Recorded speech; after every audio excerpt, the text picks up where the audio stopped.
Hello everyone. आज का जो टॉपिक है दैट इज़ कम्युनिकेशन सिस्टम। इसको आप प्रिंसिपल ऑफ कम्युनिकेशन भी बोल सकते हैं। Okay, so basically what we are going to deal ना, कि कोई भी चीज़ का कम्युनिकेशन हम लोग का आज कैसे हो रहा है। जैसे टेलीविज़न हुआ, मोबाइल हुआ, इंटरनेट हुआ, ये सारा आखिर कैसे कम्युनिकेट, कैसे वर्क कर रहा है, कि हम कोई चीज़ भेज रहे हैं तो दूसरे को कैसे मिल जा रहा है। ठीक है, तो बस उसका डील है इस चैप्टर में। ठीक है, थोड़ा सा बेसिक रहेगा और थोड़ा सा डीप जाएगा। ज़्यादा अंदर हम लोग जाने वाले नहीं, जितना सिलेबस है उतना ही कवर करने वाले हैं। ठीक है, तो you see a communication system is the setup used in the transmission and reception of information from one place to another. Simple सा डेफिनेशन है कि कम्युनिकेशन सिस्टम है क्या, एक जगह से ट्रांसमिट करे और दूसरी जगह पे रिसीव करें। तो इस पूरे सिस्टम को जो बोल रहे हैं कम्युनिकेशन। ना basic block diagram that you have to remember is this: there will be one information source जहाँ से information निकलेगा, there will be one transmitter जो कि उस information को transmit कर देगा। ठीक है, इस information को transmit कर देगा।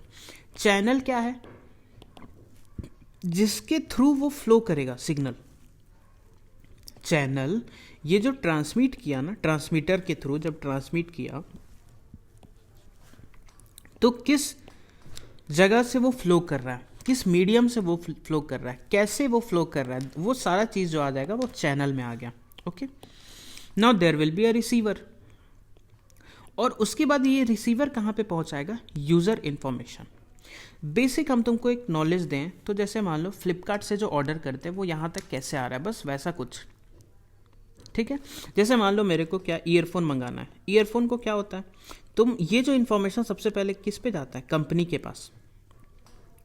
कंपनी क्या करती है, इस ईयरफोन को डायरेक्टली तो नहीं भेजती है, इसके ऊपर एक मतलब ऐसा करके पैकिंग करती है। पैकिंग भी क्यों होता है, इसी को बोलते हैं मॉड्यूलेशन। मॉड्यूलेशन हम लोग पढ़ेंगे, पैकिंग। क्योंकि अगर हम इस ईयरफोन को डायरेक्ट अगर ट्रांसमिट कर दें, मतलब अमेजोन से डायरेक्ट ईयरफोन आ रहा है, उसका कोई पैकिंग नहीं है, तो बीच में कहीं ना कहीं ख़राब होना ही होना है, या तो गुम हो जाएगा। ठीक है, और इसके ऊपर हम लोग क्या लिखते हैं, एड्रेस लिखते हैं, पिन कोड लिखते हैं सारा। तो वो सारा चीज़ क्या है, वो ट्रांसमीटर का काम है।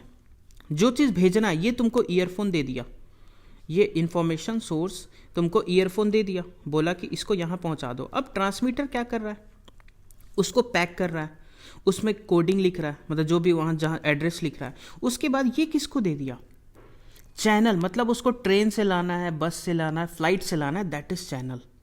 तो ट्रांसमीटर का काम क्या था, उसको ट्रांसमिट कर देना, कि उसको किसी को हैंड ओवर कर देना जो वहाँ से ले जाने वाला है।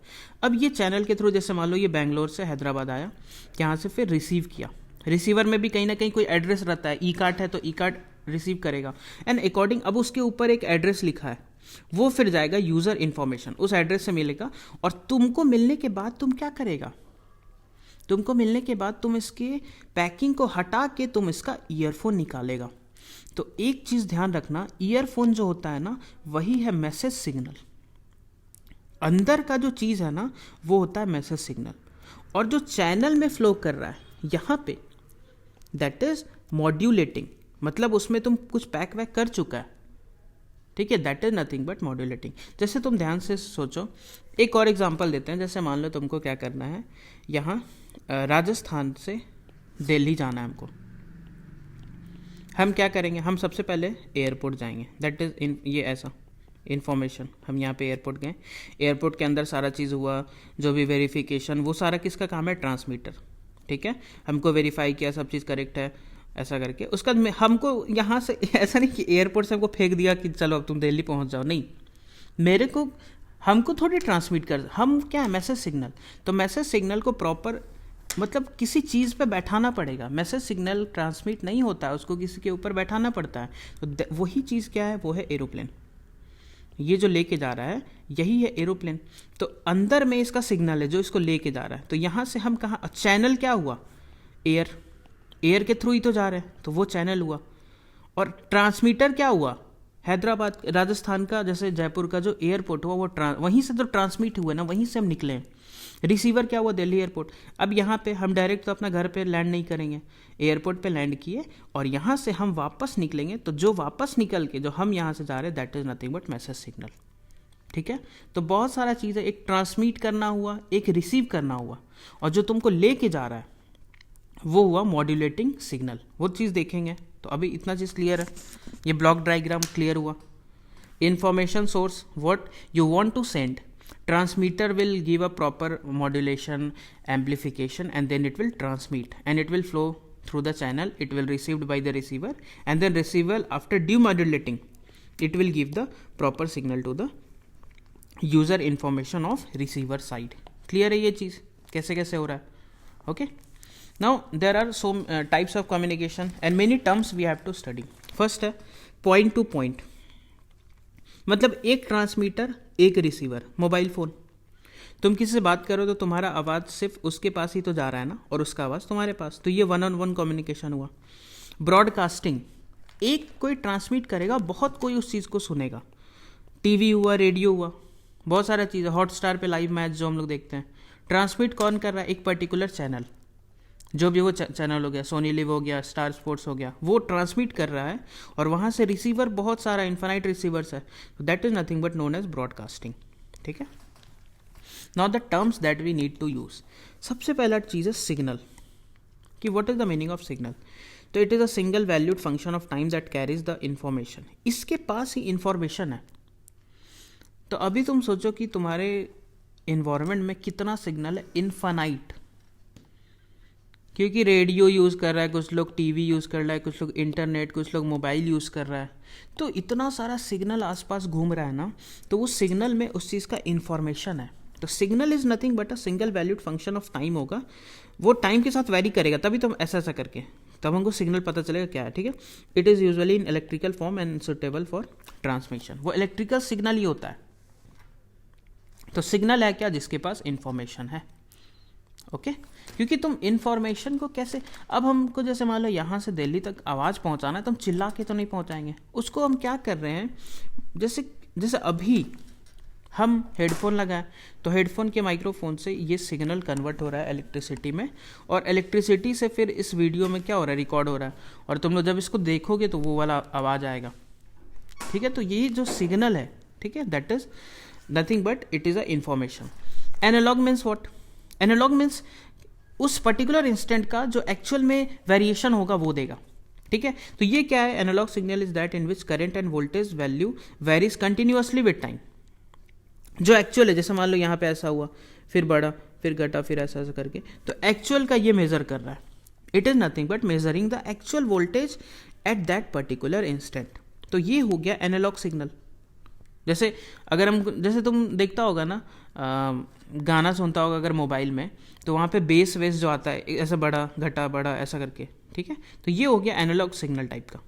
ओके, ये ऐसा साइन इसको लिख लो। ज़्यादा रियल वैल्यूज, उस पर्टिकुलर टाइम का रियल वैल्यू क्या है, जैसे मान लीजिए 5 हुआ, 4.8 हुआ, 4.7, तो ये सारा ले लेगा ऐसा करके, एक्चुअल में ये मेजर करेगा। डिजिटल सिग्नल क्या है कि सिर्फ 2 वैल्यू लेगा, या तो ऑन या तो of. It can take only 2 values. It is a discontinuous function of time, output of digital computer. ठीक है, जैसे मान लो ऐसा करके तुम बोल दिया कि अगर 3 वोल्ट से कम का सिग्नल है, मतलब if V is less than 3 volt तो we will have off condition, और V is greater than 3 volt तो we will have on condition।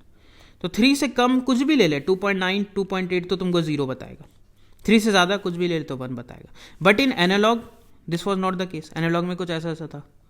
ये क्लियर है क्या? एनालॉग में एक्चुअल रियल वैल्यू ले रहा था, एंड डिजिटल में only it will deal with 1 and 0। Okay, signal clear हुआ? तो ऐसा सिग्नल डिजिटल और एनालॉग हो सकता है। Transducer, transducer is the term that is used to convert one form of signal to other. Any device that converts one form of energy into another is called transducer. ध्यान से देखो, microphone, microphone क्या करता है, हम लोग बोलते हैं तो हम लोग का साउंड एनर्जी को किस में कन्वर्ट कर रहा है? Electrical, converts speech signal into electrical. ठीक है, और उस इलेक्ट्रिकल सिग्नल को हम एम्पलीफाई किसके थ्रू कर देते हैं? स्पीकर के थ्रू और एम्पलीफायर के थ्रू। तो पहले क्या लाइट के बिना माइक मतलब स्पीकर काम करेगा? नहीं, क्योंकि इलेक्ट्रिकल सिग्नल चाहिए ना। तो इलेक्ट्रिकल सिग्नल तब तक काम नहीं कर रहे जब तक लाइट नहीं है। तो वो कर क्या रहा है? साउंड को इलेक्ट्रिकल सिग्नल में कन्वर्ट कर रहा है। ठीक है, piezo electric sensor converts pressure variation into electrical signal. ये याद कर लो टर्म, प्रेशर का जो वेरिएशन होता है उसको इलेक्ट्रिकल में कन्वर्ट कर देता है। जैसे तुम ध्यान से देखो, हॉस्पिटल में जो हार्ट बीट नापने का जो मशीन होता है वो भी तो क्या होता है, ऐसे ऐसे, याद है तुमको, ऐसा ऐसा करके, तो अंदर का हार्ट बीट का जो चेंज हो रहा है तो वहाँ से प्रेशर वैरी कर रहा है, उस प्रेशर को इलेक्ट्रिकल सिग्नल में वो दिखा रहा है तुमको, तो that is nothing but a transducer. Photo detector, photo diode जो होता है, फोटो डायोड बोल लो, फोटो डिटेक्टर, वो लाइट एनर्जी को इलेक्ट्रिकल सिग्नल में कन्वर्ट करता है। फोटो डायोड याद होगा, लाइट पड़ता था उसके डिप्लेशन लेयर पे, तो हमको यहाँ एमीटर में करंट आता था, तो लाइट को किस में कन्वर्ट किया, इलेक्ट्रिकल में, ठीक है। तो ट्रांसड्यूसर हर वो चीज़ को तुम बोल सकते हैं जो किसी एक फॉर्म का एनर्जी को दूसरे में कन्वर्ट कर रहा है, okay. Noise, noise is an undesired, noise का टर्म सही क्लियर है कि कुछ ऐसा चीज़ आने वाला है जिसके कारण सिस्टम डिस्टर्ब हो रहा है, ठीक है। तो ये अब ये तो आना बिल्कुल मतलब ये चीज़ जो है वो आएगा ही आएगा, क्योंकि इन्वायरमेंट में अब तुम किसी से बात कर रहा है यहाँ से इससे, तो सिर्फ ये चैनल जो हवा में, एयर में तुम्हारा सिग्नल तो जाएगा नहीं, तुम खरीदा तो नहीं है, यहाँ पे बहुत सारा सिग्नल जा रहा है, तो किसी ना किसी सिग्नल से ये मान लो सुपर इम्पोज किया, उससे इंटरफेरेंस किया, कुछ कुछ तो थोड़ा बहुत नॉइज़ आ गया, घन घन तुमको सुनाई देता होगा कई बार, तो वही है नॉइज़। वो सिग्नल में क्या हुआ, प्रॉब्लम हो गया, किसी दूसरे के साथ मैच कर दिया कभी कभी, that is nothing but noise, undesirable sound. कई बार इस साइड में जैसे तुम बात कर रहा है, उसके साइड का कुत्ता भौंक रहा है, उसका आवाज़ तुमको आ रहा है। नॉइज़ मतलब हर वो चीज़ जो हमको नहीं चाहिए जो हमको मिल रहा है, ठीक है, that is nothing but noise. Transmitter हम बता चुके हैं, ट्रांसमीटर क्या करता है, सिग्नल को ट्रांसमिट करता है, ठीक है। ट्रांसमीटर अब ये करता क्या है ना, पहले तो मैसेज सिग्नल को एक सुटेबल फॉर्म में कन्वर्ट करता है, मतलब कैसे, उस जो आदमी को राजस्थान से मतलब जयपुर से दिल्ली जाना था उसको उठा के ट्रांसमिट नहीं कर दिया, उसको प्लेन में बैठाया और प्लेन को उड़ाया, तो मैसेज सिग्नल मतलब आदमी को एक पर्टिकुलर फॉर्म में कन्वर्ट किया, पर्टिकुलर सिस्टम में, मतलब आदमी को प्लेन में बैठाने का जो काम है वो भी ट्रांसमीटर का है। मैसेज सिग्नल को एक पर्टिकुलर फॉर्म जो कि ट्रांसमिशन के लिए सुटेबल है वो करने का काम भी ट्रांसमीटर का है, तो उसको कन्वर्ट करता है, उसके बाद ट्रांसमिट करता है through some suitable communication system. तो आदमी को ट्रांसमिट, आदमी को प्लेन पे बैठा के प्लेन को जब उड़ा दिया तो वो बोले कि दैट इज पर्टिकुलर, तो एयरपोर्ट पूरा का पूरा ट्रांसमीटर हो गया, जहाँ से तुम जा रहा है तुम्हारा पूरा चेक किया, ठीक है, कैरी बैग लगे जितना भी हुआ, सिक्योरिटी स्कैन हुआ, सब चीज़ हुआ, उसका तुमको बैठा है, तो वो सारा चीज़ किसका है, ट्रांसमीटर। मैसेज सिग्नल को पूरे अच्छे से चेक किया, उसको एम्पलीफाई किया, उसको कन्वर्ट किया मॉड्यूलेटेड सिग्नल में, उसके बाद ट्रांसमिट कर दिया, that is nothing but transmitter, ठीक है। तो यही चीज़ हम देखें, मैसेज सिग्नल अब उस जो लेके जा रहा है उसको हम लोग बोलते हैं कैरियर वेव। अभी तक जो हम नाम जो तुमसे छुपाए थे that is nothing but carrier wave. वो जो एरोप्लेन हो गया ना वही एक कैरियर वेव तुमको लेके जा रहा है, तो जो वेव उस सिग्नल को लेके दूसरे एंड तक जा रहा है दैट इज नथिंग बट, और ये बहुत ही हाई फ्रीक्वेंसी, बहुत ही ज़्यादा फ्रीक्वेंसी का ये वेव होता है, ये तो कम फ्रीक्वेंसी का है, तो अगर इसको ही हम लोग ट्रांसमिट कर दिए तो कहीं ना कहीं जाके ख़त्म हो जाएगा, तो ये उसको अपने ऊपर बैठा के लेके जा रहा है, और फिर दूसरे जगह हम लोग डीमॉड्यूलेट करके उससे ये वाला चीज़ निकाल लेंगे।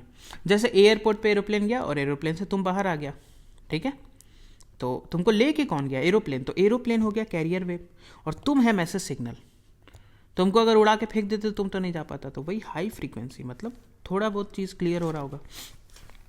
इसको ही बोलते हैं modulation. This plus this, message signal plus carrier wave को बोलते हैं मॉड्यूलेशन, ठीक है। और उसके बाद पहले मॉड्यूलेट किए बैठाएं, एम्पलीफिकेशन मतलब एम्पलीट्यूड बढ़ा दिए कि जल्दी वो डिक्रीज ना हो जाए, फिल्टर किए, कोई अगर नॉइज़ आ चुका है इनपुट साइड ही कोई नॉइज़ आ गया तो उसको फिल्ट्रेशन के लिए भेजें, and after that we will transmit the signal.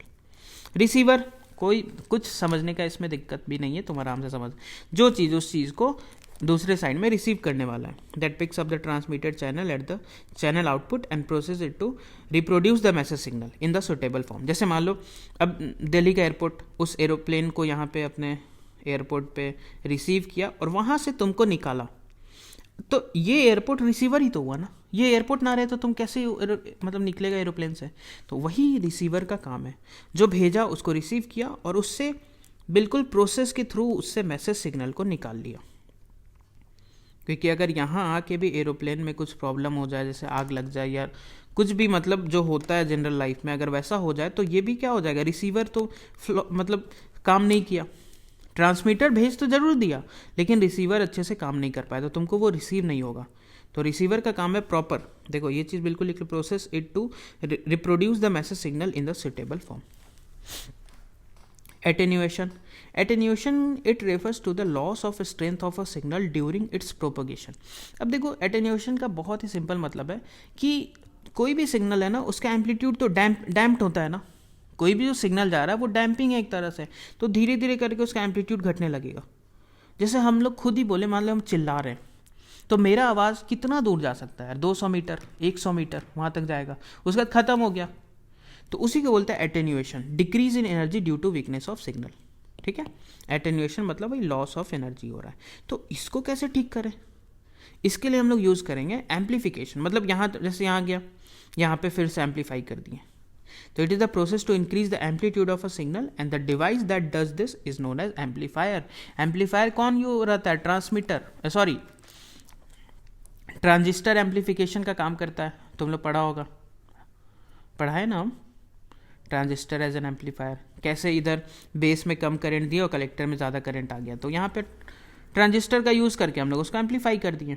Attenuation, range क्या होता है कि मैक्सिमम, जैसे यहाँ से, जैसे मान ले रेंज बहुत ही सिंपल है, यहाँ से तू चिल्ला रहा है, कहाँ तक 100 मीटर चला गया तेरा साउंड, उसके बाद से सुन नहीं पा रहे, 100 मीटर तक सुन पाए, ठीक है, सुटेबल हम 100 मीटर तक, तो मेरा रेंज हो गया 100 मीटर। कोई भी सिग्नल कहाँ तक, which it is the maximum distance up to which we can receive signal with appropriate strength. ये सब चीज़ को बिल्कुल पॉइंट टू पॉइंट लिखते जाओ। अप्रोप्रिएट स्ट्रेंथ तक हम लोग कहाँ तक रिसीव कर सकते हैं, that is nothing but range. तो अगर हमको रेंज बढ़ाना है तो हमको क्या करना पड़ेगा, प्रॉपर एम्पलीफिकेशन। जैसे यहाँ खत्म होने वाला है तो इसको फिर एम्पलीफाई कर दिए, फिर ये धीरे धीरे खत्म होगा, फिर एम्पलीफाई करते जाओ। तो उसके लिए हम लोग यूज़ करते हैं, हाँ रिपीटर उसके लिए यूज़ होता है, वो देखेंगे बाद में। अब बैंडविड्थ क्या होता है, बैंडविड्थ क्या है कि किसी भी सिग्नल को भेजना है ना, तो वो एक पर्टिकुलर रेंज का फ्रीक्वेंसी में रहना चाहिए। जैसे तुम लोग एसी में भी हम लोग देखे थे ना यार, ऐसा करके जो ग्राफ आया था उसमें ये P0 था, ये P0/2 था, तो दिस इज़ नथिंग बट यहाँ से यहाँ का जो फ्रीक्वेंसी था इसको बोलते थे बैंडविड्थ। ये मतलब इसके अंदर रहेंगे तो हमको सुनाई देगा वो चीज़। और सिग्नल में भी क्या है कि तुमको अगर भेजना है तो तुम कुछ भी नहीं अपने मन से भेज दिया, उसका पर्टिकुलर बैंडविड्थ फिक्स है, उतना रेंज में तुमको उस सिग्नल को ट्रांसमिट करना है, that is nothing but the bandwidth. उतने रेंज के फ्रीक्वेंसी में उसको ट्रांसमिट करेंगे। मॉड्यूलेशन बहुत ही ध्यान से, अगर तुम बोर्ड एग्जाम देने वाला है तो ये तुम्हारे लिए बहुत ही ज़रूरी है, एकदम आने का चांस बहुत ही ज़्यादा मॉड्यूलेशन है।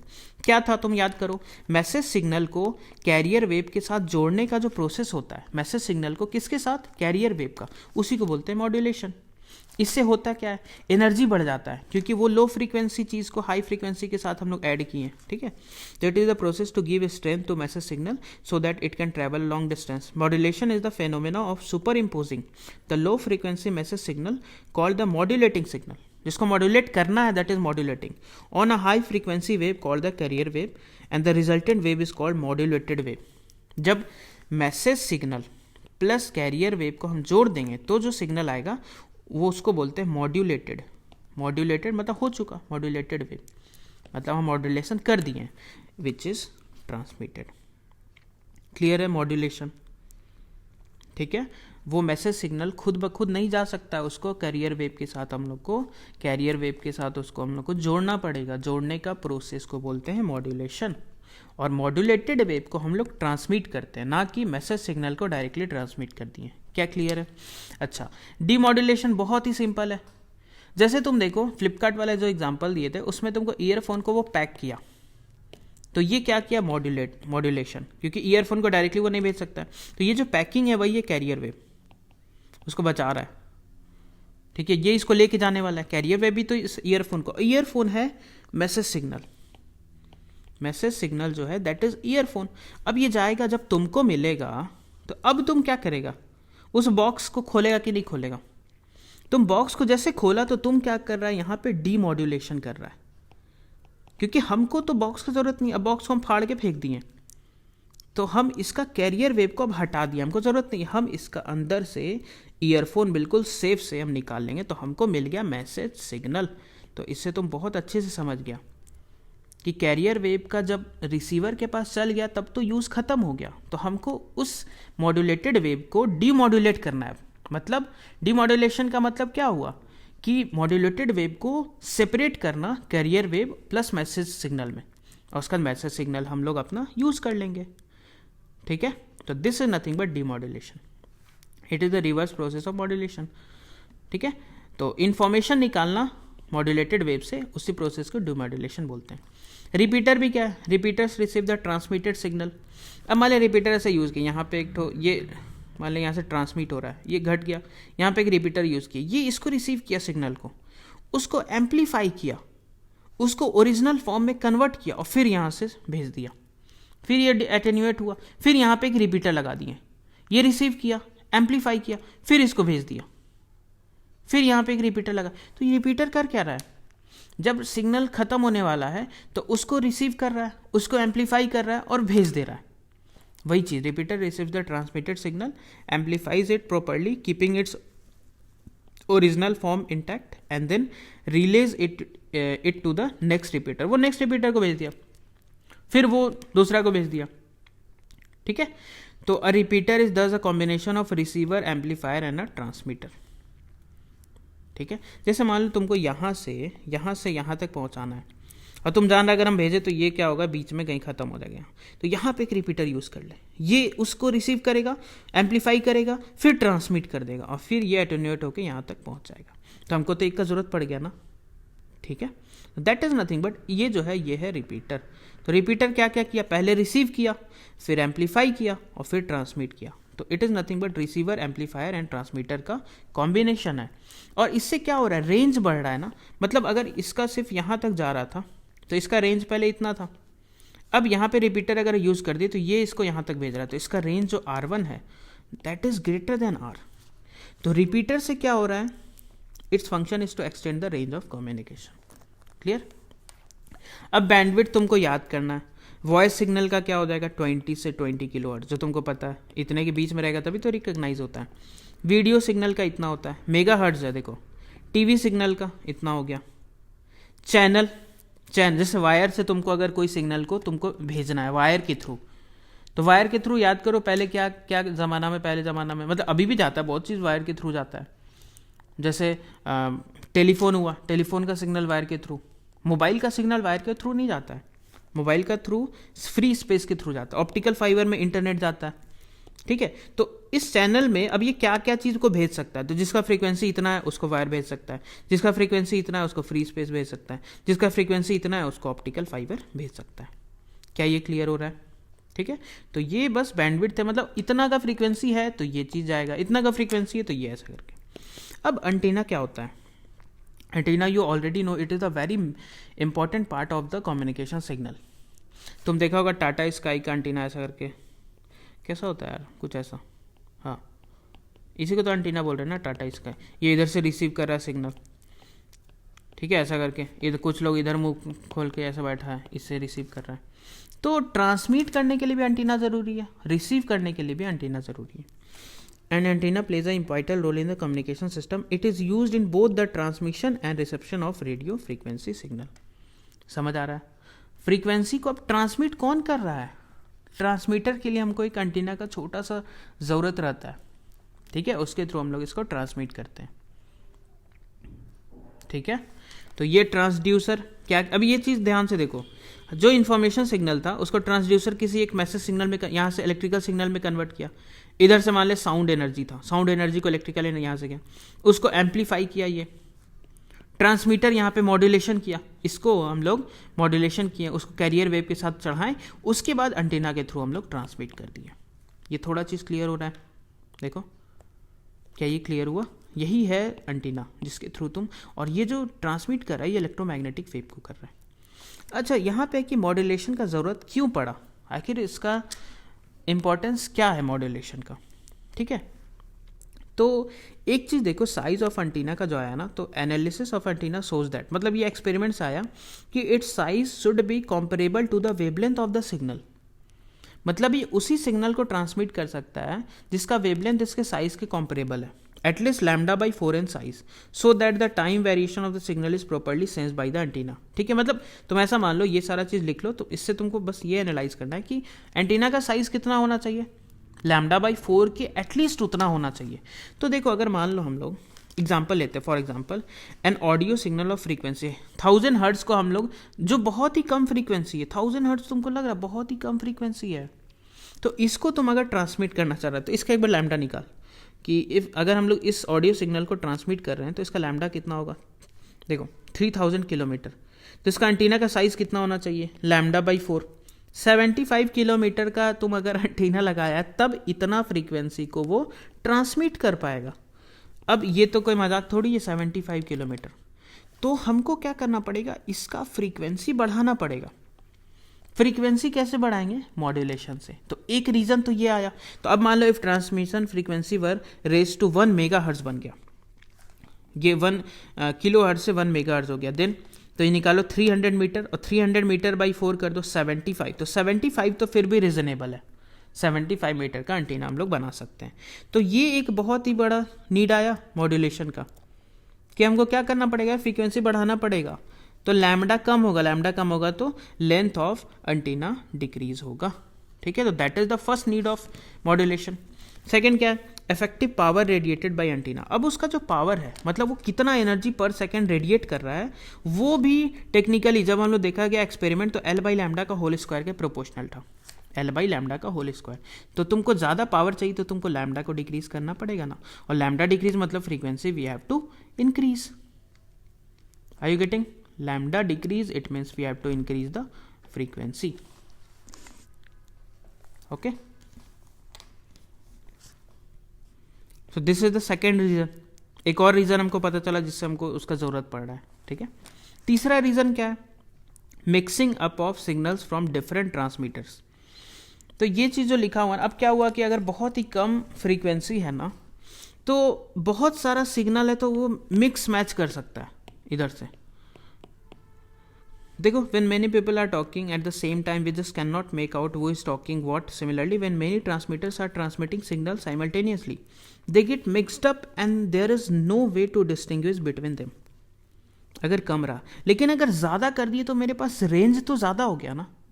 जैसे हम बोलेंगे कि हम 1,01,000 से 1,20,000 के बीच का जो फ्रीक्वेंसी होगा वो मेरा होगा, तो ठीक है, हम उतना में अपना ट्रांसमिट कर रहे हैं. तो the possible solution is communication at high frequency and allocating a band of frequency to each transmitter. समझ आ रहा है? हम बोलेंगे कि हम बहुत हाई पे जाएंगे और मेरा एक बैंड रहेगा, उस बैंड में उतना फ्रीक्वेंसी के रेंज में कोई और सिग्नल नहीं आना चाहिए. ठीक है, तो ठीक है, उसमें तो कोई मिक्स मैच नहीं होगा. ठीक है, उस पर्टिकुलर में तो हम भेज दिए, तो ये ट्रांसमिट हो गया. तो हम लोग क्या किए, फ्रीक्वेंसी बढ़ाए हैं. क्लियर है? फ्रीक्वेंसी बढ़ाने का ये भी तो 3 रीज़न हमको मिला फ्रीक्वेंसी बढ़ाने का. साइज ऑफ एंटीना, फ्रीक्वेंसी बढ़ाएंगे तो लैम्डा घटेगा, लैम्डा घटेगा तो साइज ऑफ एंटीना घटेगा, तो बहुत ही सही चीज़ है. एल बाई लैम्डा के प्रोपोर्शनल था, लैम्डा घटेगा तो पावर भी ज़्यादा होगा. और फ्रीक्वेंसी बढ़ाने का एक और रीज़न है कि मिक्स मैच भी नहीं होगा सिग्नल. ठीक है, तो we have 3 reasons so that we need to modify, means we need to modulate the signal. ठीक है, तो अब एम्पलीट्यूड मॉड्यूलेशन अगले लेक्चर में हम लोग पढ़ेंगे. ठीक है, तो ये बेसिक चीज़ बिल्कुल क्लियर कर लो, कौन क्या क्या कर रहा है, और ये टर्म्स बिल्कुल ही क्लियर होना चाहिए. Modulation, demodulation, attenuation, amplification, range, noise transmitter, signal. ठीक है, सो आई होप ये वाला चीज़ क्लियर है. ठीक है, सेकेंड में हम लोग अब मॉड्यूलेशन करते कैसे हैं वो चीज़ देखने वाले हैं. मॉड्यूलेशन क्यों ज़रूरी है हम देख लिए, मॉड्यूलेशन एंड इट्स नेसेसिटी से हम लोग देख लिए कि क्यों ज़रूरी है. 3 पॉइंट है तुम्हारे पास, एक ये और एक ये. तो इन तीनों से हमको बोल रहा है कि फ्रीक्वेंसी बढ़ाना बहुत ज़रूरी है. फ्रीक्वेंसी बढ़ाने के लिए मॉड्यूलेशन, उसको करते कैसे हैं वो हम लोग अगले लेक्चर में देखेंगे. ओके, चलो ठीक है फिर.